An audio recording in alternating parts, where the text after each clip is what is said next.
Hello po. Magandang mapagpalang araw po sa inyong lahat.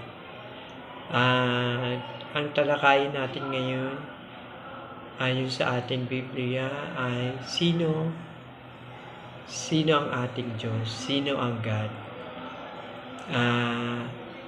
May diba yung magulang pinanganak tayo sa physical na nakilala natin hanggang sa lumaki tayo, nakilala natin ang nag-alaga sa atin, kung sino yung nag-alaga sa atin, sino ang nagpanganak sa atin, ang ating nanay, di po ba, nag-alaga sa atin, ang ating lola. Nakikilala natin sila, nakikita natin kung ano yung mga ayaw nila, gusto nila.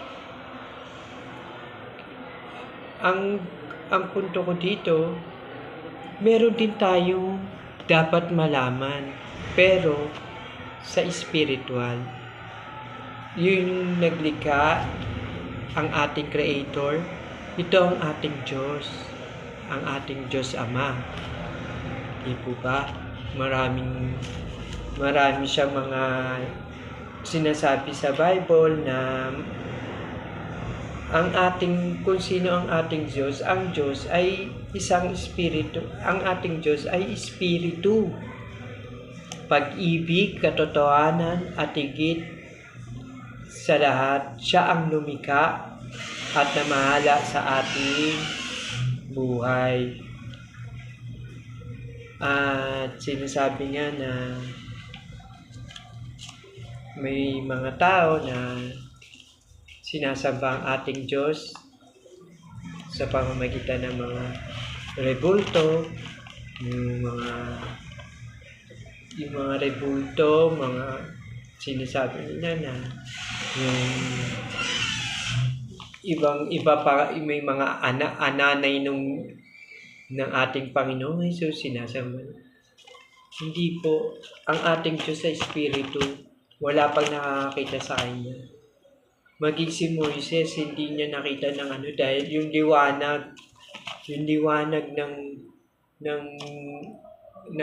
yung pag nasisilaw siya pag tinitignan niya ang ating Panginoon. Kasi sobrang liwanag ng ating Panginoon.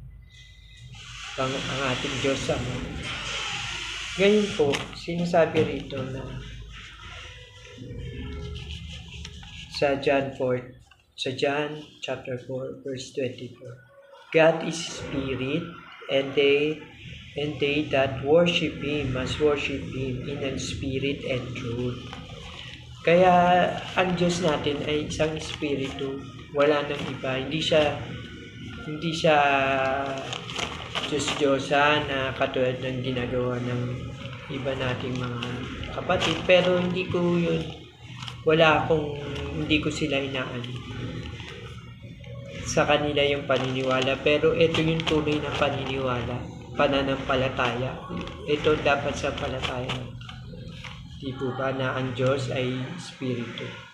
Ang kanyang mga katangian ay may kaawaan siya sa kanyang mga nilikha. Nagpapakababa siya upang tayo ay kanyang may maabot. Ang Diyos ay ang Diyos ay iisa pero umiikot siya sa tatlong persona. Ang Diyos Ama, Diyos Anak, at Diyos Espiritu Santo. At ang katangian niya ay Diyos ay walang hanggan, walang katulad, at hindi nagbabago ang Diyos. At nasa lahat, nalaman niya ang lahat ng mga bagay at nagtataglay ng lahat ng kapangyarihan at kapamahalaan. Sabi, kaya tayo, ang insight natin na dapat tayo manatili sa Kanya, magbalik loob tayo sa Kanya. Kasi, yung sinasabi ko kanina na sa physical natin, nakikilala natin ang ating mga magulang, nagagawa natin yung mga dito sa mundo. Pero paano na pag tayo namatay? Yun yung sinasabi na pag namatay tayo, mamamatay tayo, na babalik tayo sa alabok sa kung saan tayo pinanggaling. Pero meron tayong espiritu na pwedeng umakyat sa langit, pwedeng sa impyerno. Kaya lagi natin tatandaan na ito basic, John 3:16, ang pag-ibig, sobrang pag-ibig ng Diyos sa atin, binigay niya ang ating Panginoong Hesus, ang kanyang anak, para ipako sa krus ng Kalbaryo upang tayo'y matubos sa kasalanan. Ano na lang ang gagawin natin? Mag-repent na lang po tayo. Humingi tayo ng tawad. Ibigay natin ang ating buhay sa Kanya upang sa gayon, pag tayo ay namatay, anong mangyayari? Ang ating espiritu, ang pangalawang buhay, doon tayo sa Kanya, hindi sa apoy, sa asupre ng apoy. Di po ba? Tuloy lang ang buhay natin sa Panginoon. Kasi yun eh. Yun yung mission natin dito sa mundo. Kaya na nga tayo ginawa upang tayo ay manampalataya sa Kanya. Sambahin siya, purihin siya, i-worship siya. Yun lang po mga kapatid. At sana po ay mapin yung aking gustong sabihin sa inyo. At lagi nating gagawin na mag-glory ang ating Diyos.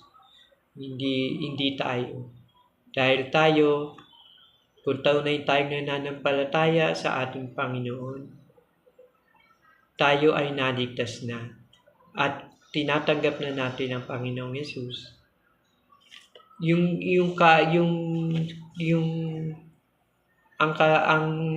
Ang resulta nun, tayo ay